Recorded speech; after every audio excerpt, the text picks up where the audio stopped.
ఇదిగో అమ్మాయి, మీరు ఏ క్యాస్ట్? అబ్బాయి, మీరు ఏ ఇంట్లో? మీరు నాన్ వెజ్ తింటారా? మీరు నాన్ వెజిటేరియన్సా, వెజిటేరియన్సా? ఇలాంటి మనుషుల వల్ల మేము మా జీవితంలో ఎలాంటి సమస్యలను ఫేస్ చేసామో, మా లవ్ మ్యారేజ్లో మాకు ఇలాంటివన్నీ ఎన్ని కష్టాలని తెచ్చిపెట్టాయో ఇలాంటి మనుషుల వల్ల అనేది నేను ఈరోజు వీడియోలో షేర్ చేసుకుంటాను. దయచేసి ఎవరు కూడా వీడియోని స్కిప్ చేయకుండా లాస్ట్ వరకు చూడండి. ఎంతో కొంత మీకు యూస్ఫుల్ అవుతుందని, నాలాగా సఫర్ అయ్యే వాళ్ళకి కొంచెం మోటివేషనల్గా ఉంటుందని నేను ఇవాళ ఈ వీడియో అయితే రిస్క్ చేసి మరీ తీస్తున్నాను. సో లాస్ట్ వరకు చూసి మీ ఒపీనియన్ని, మీ కామెంట్ని కూడా కింద కామెంట్ బాక్స్లో తెలియచేయండి.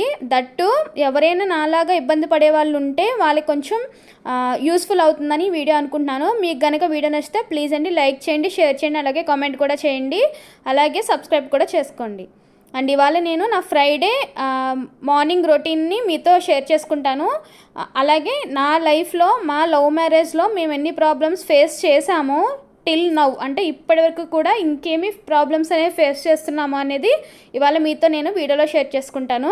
అండ్ ఇక్కడ వచ్చేసి నేను ఇవాళ get ready with me video కూడా చేశానండి, షార్ట్స్లో అప్లోడ్ చేశాను. ఎవరైనా చూడకపోతే ఒకసారి చూడండి. ఇదైతే మీషోలో తీసుకున్న శారీ అనమాట. నాకు బిలో 400 పడింది. శారీ అయితే నిజంగా చాలా చాలా బాగుందన్నమాట. కంఫర్టబుల్గా ఉంది, ఆఫీస్ వేర్ కూడా చాలా బాగుంటుంది. అండ్ ఇంకా ఇది శారీ డీటెయిల్స్ కానీ ప్రైస్ డీటెయిల్స్ కానీ ఎవరికైనా కావాలి అంటే కింద కామెంట్ చేయండి, నేను పింక్ చేస్తాను. శారీ అయితే నిజంగా 10 out of 100 అనమాట. ఆ కాస్ట్లో అంత అట్రాక్షన్గా, అంత బార్డర్ చూసారా, కంచి బార్డర్లా ఉందన్నమాట. ఇంకా నేను ఇంకా పూజకైతే రెడీ అయిపోయాను ఇలాగా. అండ్ ఇంకా టాపిక్లోకి వచ్చేస్తే అందరూ నన్ను మీది లవ్ మ్యారేజా, మీ ఇంట్లో ఎవరు ఉండరేంటి, మీరిద్దరే ఉంటారు సిస్టర్ అని చెప్పేసి కొంతమంది కామెంట్ చేశారండి. సిస్టర్స్ బ్రదర్స్ నాకు తెలియదు, మ్యాక్సిమం మన వీడియోస్ లేడీసే చూస్తారు కాబట్టి సిస్టర్స్ అని అనుకుంటున్నాను. అవునండి, మీరు గెస్ట్ చేసినట్టుగానే మాది లవ్ మ్యారేజే. బట్ ఏంటంటే మా పేరెంట్స్ మాకు మ్యారేజ్ అయితే చేశారు కానీ ఎవరు కూడా హార్ట్ఫుల్గా మమ్మల్ని యాక్సెప్ట్ చేయలేదన్నమాట. సో దానివల్ల మేము పెళ్ళికి ముందు కూడా చాలా ఇబ్బందులు అనేవి అయితే ఫేస్ చేసాము. ఎలా అంటే మేము రిలేషన్షిప్లో ఉండి అరౌండ్గా 7 years అవుతుందండి. మా 7 years లవ్ జర్నీలో మా మ్యారేజ్ ప్రపోజల్ మేము పెట్టి ఒక 3 years అవుతుందన్నమాట.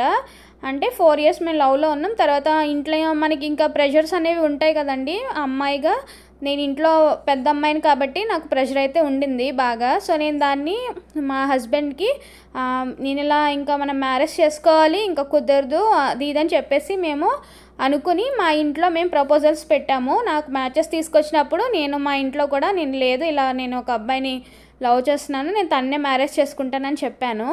సో ఈ డిస్కషన్కి ఎవ్వరూ ఒప్పుకోరు కదా. ఫస్ట్ స్టార్టింగ్లో అయితే వాళ్ళు ఒప్పుకోలేదు, మా అమ్మ వాళ్ళు కూడా ఒప్పుకోలేదు. బేసిక్ రీజన్ ఏంటి అంటే మా క్యాస్ట్ డిఫరెన్సెస్ అనమాట.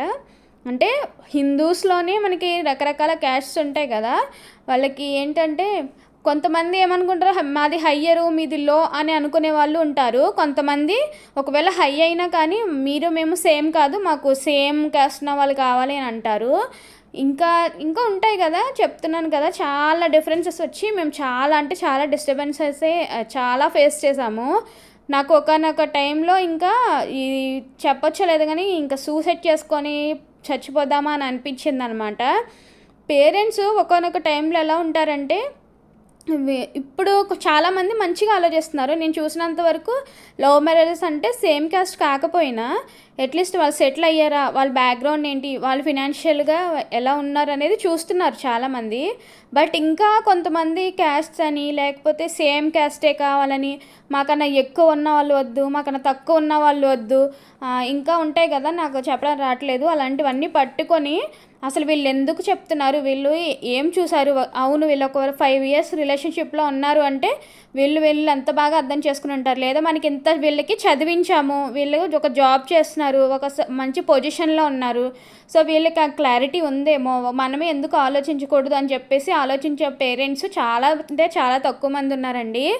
నేను నిజంగా లిటరల్గా చెప్తున్నాను, మేము లవ్లో ఉన్న 4 years కూడా చాలా మంచిగా ఉన్నాం. ఎప్పుడైతే మా పేరెంట్స్ ముందు మేము ఈ మ్యారేజ్ ప్రపోజల్ పెట్టామో అప్పటి నుంచి నిజంగా కంటి నిండా నిద్ర ఉండేది కాదు, తినడానికి తిండి సహించేది కాదనమాట. అప్పుడు మేము ఆఫీస్కి కూడా వెళ్ళి ఉండేదాన్ని, అసలు లంచ్ బ్రేక్ అసలు లంచ్ కూడా చేసేదాన్ని కాదు, ఇదే ఆలోచిస్తూ ఉండేదాన్ని.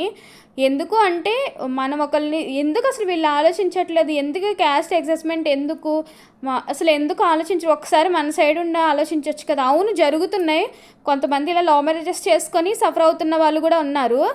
ఇంకా అందరూ అలాగే ఉండాలని లేరు కదా. ఇప్పుడు ఈవెన్ మా పేరెంట్స్ కూడా లవ్ మ్యారేజ్ చేసుకున్నారు. దానికి మా అమ్మ ఇప్పటికీ కూడా చాలా ప్రాబ్లమ్స్ ఫేస్ చేస్తుంది. అలా అని చెప్పి నేను ఇంకా అమ్మో మా మదర్ ఇలా ఫేస్ చేస్తుంది సార్ నేను ఇలా చేయొద్దు అని చెప్పేసి నేను అనుకోలేదు.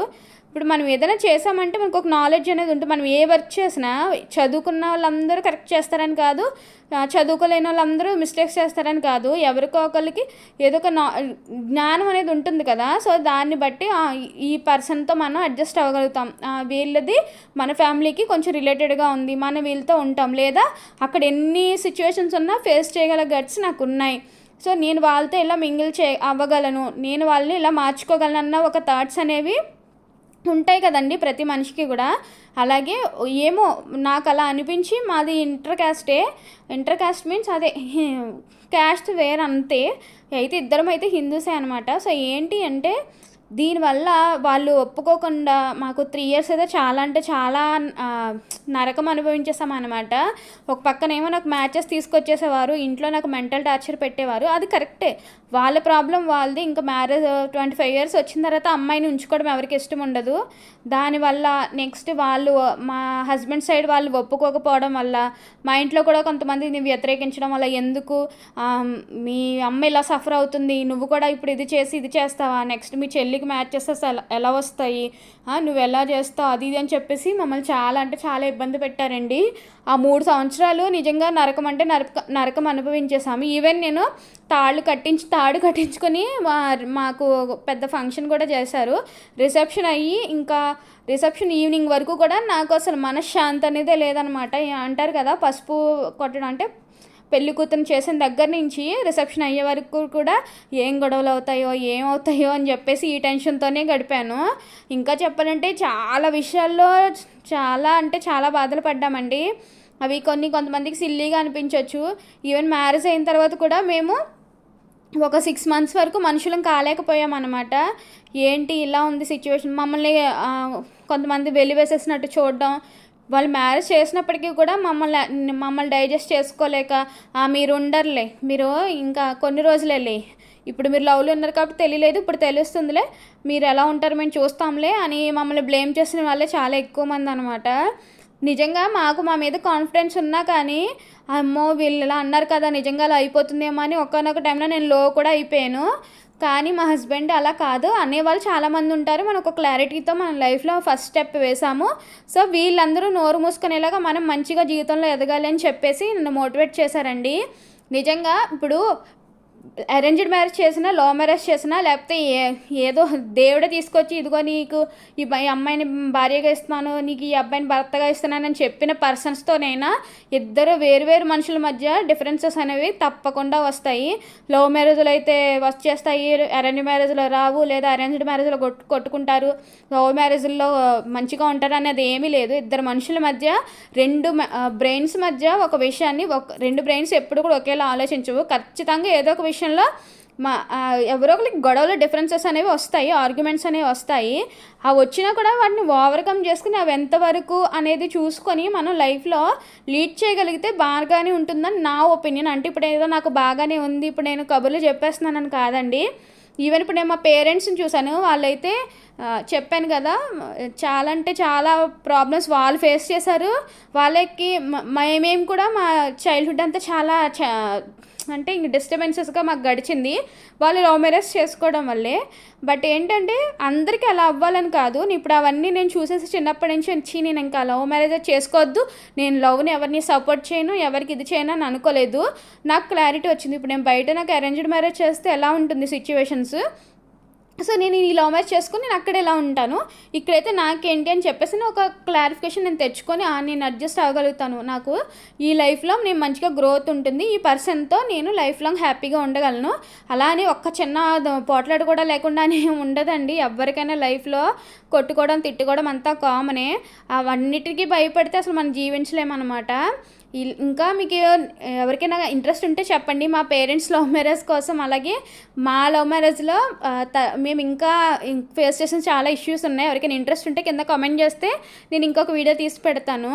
అలాగే ఇప్పుడు మంచిగా మేము మ్యారేజ్ చేసుకుని ఒక 6 మంత్స్ స్ట్రగుల్స్ అనుభవించిన మాకు మా అమ్మ వాళ్ళ తరపు నుంచి కానీ మా అత్త వాళ్ళ తరపు నుంచి ₹1 కూడా మేము ఎవరి దగ్గర ఆశించట్లేదండి. మేము ఇప్పటి వరకు మేము ఏం చేసుకున్నా, ఒక బంగారం కొనుక్కున్నా, కారు కొనుక్కున్నా, ఏం కొనుక్కున్నా ఇద్దరం కష్టపడి మా లైఫ్ని లీడ్ చేస్తున్నాము. మంచిగా ఖర్చులు మేము ఒకరికి పెడుతున్నాం తప్ప వాళ్ళు మేమేం తీసుకోవట్లేదు అనమాట. ఖర్చులు అయితే కామన్ అండి. మాకు అరౌండ్గా మంత్లీ ఒక 40,000 వరకు ఈఎంఐస్ ఉన్నాయన్నమాట. అవి నెక్స్ట్ ఇయర్కి అంతా క్లియర్ చేసుకొని మంచిగా సెటిల్ అవుదాము అని అనుకుంటున్నాం అనమాట. ఇంకా పొదుపు విషయాలు వేస్తే పొదుపు కూడా చేస్తున్నామండి. అంటే నా శాలరీలో నాకు వచ్చి 30,000లో ఈరోజు శాలరీ కూడా రివీల్ చేస్తాను. పనిలో పైన నాకు వచ్చే 30,000లో మెయిన్ నేనేమేమి చేస్తున్నాను, నేను సేవింగ్స్ అంతా చేస్తున్నాను. మా హస్బెండ్ శాలరీని మా హస్బెండ్ ఎలా డివైడ్ చేశారు అనేది ఎవరికైనా ఇంట్రెస్ట్ ఉంటే కింద కామెంట్ చేస్తే నెక్స్ట్ వీడియోలో షేర్ చేసుకుంటాను. అలాగే మేము మా శాలరీలో ఇంత సేవింగ్స్కి, ఇంత మనం రెస్పాన్సిబిలిటీస్కి, ఇంత మనం ఎంజాయ్మెంట్స్కి అని మేము పెట్టుకున్నాము. ఎంజాయ్మెంట్స్ అంటే ఇది కూడా మేము ఒక సర్టెన్ పీరియడ్ పెట్టుకున్నాం, ఒక 2 years వరకు అని. ఇప్పుడు మాకు మ్యారేజ్ అయ్యి 1 year ఒక 15 months అట్లా అవుతుందన్నమాట. ఈ 2 years మనం ఇవన్నీ రెస్పాన్సిబిలిటీస్ అన్ని క్లియర్ చేసుకొని మంచిగా సెటిల్ అవుదామని మా ఆలోచన అనమాట. సో అందరూ అనుకున్నట్టు మేము విడిపోతాము, వీళ్ళు 3 నెలల్లోనే విడిపోతారు అని అన్న వాళ్ళకి మేము లైఫ్ లాంగ్ హ్యాపీగా ఉండి వాళ్ళకి ముందు ఎదిగి వాళ్ళకి చూపించాలని మేము తాపత్రయపడుతున్నాం అన్నమాట. దానికోసం మేము చాలా అంటే చాలా కష్టపడుతున్నాం. ఒకరితో ఒక మాట అనిపించుకోవద్దు, మేము ఇంత ఇది చేసామని. అందరూ కూడా అలాగే అనుకొని పెళ్ళిళ్ళు చేసేసుకొని అందరూ లవ్ మ్యారేజెస్ చేసుకుంటారు. ఏముంది బయటికి వెళ్ళి చేసేసుకుంటారు. బట్ ఏంటంటే పేరెంట్స్కి మంచిగా నమ్మకం కలిగించి అందరూ అలాగే ఉండరు, ఇలాగ మంచిగా ఉండేవాళ్ళు కూడా ఉంటారు. అందరూ ఇలాగ ఫ్రాడ్ చేసే వాళ్ళు ఉండరు, కొంతమంది ఉంటారు. దానికి మనకు తలరాత అని వాళ్ళకి అర్థమయ్యేలాగా మన జీవితంలో మంచిగా సెటిల్ అయి చూపించాలి. కానీ వాళ్ళు ఏదో అంటున్నారని మేము వెళ్ళి గుళ్ళో వెళ్ళి తాళి కట్టేసుకొని వచ్చి ఏదో గొడవ వచ్చిందని వదిలేసుకోవడం, డివోర్స్ తీసుకోవడం, కొట్టుకోవడం, సావడం కాదండి. కొంతమంది వాళ్ళేనమాట పేరెంట్స్ కూడా భయపడతాయి. ఎందుకు అంటే కొంతమందిని చూస్తారు పాపం బయట, దానివల్ల మన పిల్లలకు కూడా ఇలా అయిపోతుందేమో, మన పిల్లలు కూడా ఇలా అవుతారేమో అని చెప్పేసి అనుకుంటారు. ఇప్పుడు నేను ఈ వీడియో అందరూ లవ్ చేసేయండి, లవ్ మ్యారేజెస్ చేసుకోండి అని మీకేమీ మోటివేషన్గా ఇవ్వడానికి కాదండి. ఏదైనా మనం నిర్ణయం తీసుకుంటే దాని మీద కట్టుబడి ఉండాలి. నా లవ్ మ్యారేజ్లో నేను ఎన్ని ప్రాబ్లమ్స్ ఫేస్ చేశాను అని చెప్పుకునేదానికి వీడియో అయితే చేశానండి. ఎవరికైనా తప్పుగా అనిపిస్తే మాత్రం నన్ను క్షమించండి. నచ్చితే కనుక ప్లీజ్ అండి లైక్ చేయండి, షేర్ చేయండి, అలాగే కామెంట్ కూడా చేయండి. అలాగే నన్ను సబ్స్క్రైబ్ చేసుకొని అందరిలాగే ఆదరిస్తారని మనస్ఫూర్తిగా కోరుకుంటున్నాను. థ్యాంక్స్ ఫర్ వాచింగ్ అండి. Bye bye.